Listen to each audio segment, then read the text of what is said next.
আসসালামু আলাইকুম। আজকে নাজিরপুর উচ্চ বিদ্যালয় মাঠে বদন টুর্নামেন্ট ছিল, ফাইনাল খেলা। অর্জুনপাড়া বনাম লাড়ুপাড়া, এই দুটো দলের মধ্যে অর্জুনপাড়া খেলাটিকে জিতছে। এই জেতা দলের পাশে খেলার মতন ভাইয়ের সাথে কথা বলবো।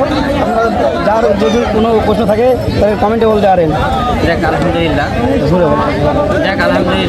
দীর্ঘ 2-3 মাসে এক টুর্নামেন্ট, আটদলীয় টুর্নামেন্ট, এত সুন্দর যে টুর্নামেন্টটা নাজিরপুর হাই স্কুল মাঠে আয়োজন করছে।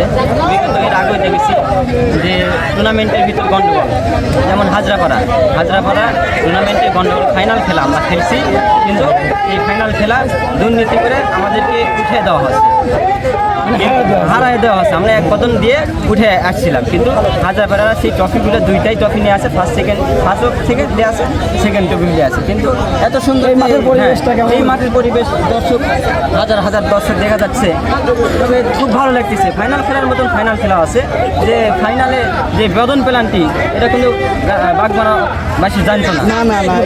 বদন পেনাল্টির মাধ্যমেও অর্জুনপাড়া চ্যাম্পিয়ন, অর্থাৎ গোটা বাগমারার ভিতর অর্জুনপাড়া চ্যাম্পিয়ন হিসেবে আমরা দেখিয়ে দিয়েছি। ইনশাল্লাহ আমরা পারি। আচ্ছা, ঠিক আছে ভাই, খুব ভালো লাগলো। আসসালামু আলাইকুম।